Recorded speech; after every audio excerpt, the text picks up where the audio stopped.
Mister Henry ने Emily और दोनों लड़कों को देखा और अचानक कहा, तुम सब मेरे साथ क्यों नहीं आ जाते? मैं वैसे भी अकेला हूँ। एमिली चुप रह गई और मिस्टर हेनरी ने बस कड़वी मुस्कान दी। मेरे बेटे का नाम मत लो, अब तो फर्क ही नहीं पड़ता कि मेरा बेटा है भी या नहीं। कुछ हफ्तों बाद एमिली नोहा और ईथन के साथ उनके घर आ गई। उस दिन से मिस्टर हेनरी उन लड़कों के असली दादा बन गए। मुश्किल दिनों में उनका सहारा बनने के लिए उन्होंने अपनी सारी बचत निकाल ली और अपना पुराना मार्केट स्टॉल भी एमिली को दे दिया। अब एमिली दिन रात मेहनत करके तले हुए केक बेचती थी ताकि घर चल सके। दोनों लड़के जल्दी बड़े हो गए। वह उन्हें स्कूल भेजती और स्कूल के बाद वे मार्केट में उसकी मदद करते। नोहा तो चुपके चुपके छोटे मोटे काम भी करता था ताकि घर का खर्चा चल सके। लेकिन सबसे ज्यादा हैरानी की बात यह थी कि दोनों लड़कों की आवाज बेहद सुरीली थी। जैसे ही वे गाना शुरू करते, लोग रुक कर सुनने लगते। हर दिन वे एमिली के स्टॉल के सामने गाते, जिससे ग्राहक आकर्षित होते और लोग उन्हें पैसे भी देते। पड़ोसी हमेशा कहते थे कि एमिली ने लड़कों को बहुत अच्छे से पाला है, लेकिन एमिली सिर्फ मुस्कुरा देती क्योंकि उसे अपनी दोस्त ओलिविया से किया वादा याद था। एक रात जब एमिली लड़कों को प्रार्थना के लिए ले जाने वाली थी, तभी एक काली लग्जरी कार उनके घर के बाहर आकर रुकी। एक प्रभावशाली महिला बाहर उतरी। उसने अपना नाम क्लारा बताया, जो एक अमेरिकी म्यूजिक कंपनी की टैलेंट स्काउट थी। उसने फोन में एक वीडियो दिखाया, नोहा और ईथन का गाना, जिसे टिकटॉक पर 5 मिलियन से ज्यादा लोग देख चुके थे। क्लारा ने कहा, मैं इन्हें अमेरिका ले जाना चाहती हूँ। ये मौका उनकी जिंदगी बदल सकता है। वह अपना कार्ड देकर चली गई। उस रात एमिली सो नहीं पाई। वह जानती थी कि यह मौका बहुत बड़ा है, लेकिन उसे डर था कि कहीं लड़के दूर जाकर वापस ना आए। मिस्टर हेनरी ने उसे समझाया, तुम सिर्फ अपने डर की वजह से उनका भविष्य नहीं रोक सकती। नोहा और ईथन ने यह सब सुन लिया था। वे बाहर आए और उसे गले लगाकर बोले, अगर आपको दुख होगा तो हम नहीं जाएंगे। लेकिन एमिली रोते हुए बोली, मैं तुम्हें तुम्हारे सपनों से कभी नहीं रोकूंगी, बस अपना ख्याल रखना। एक हफ्ते बाद एमिली ने अपनी सारी बचत खर्च करके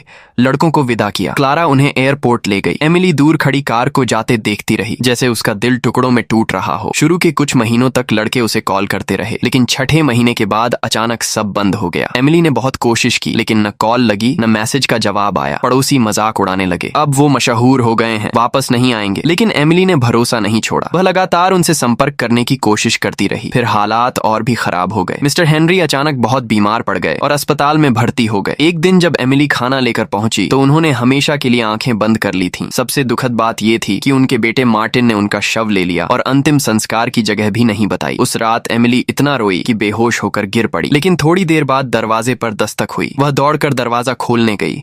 उम्मीद थी कि शायद नोहा और ईथन लौट आए हों, लेकिन दरवाजा खोलते ही उसकी मुस्कान जम गई। वह लड़के नहीं थे, दरवाजे पर खड़ा था मार्टिन।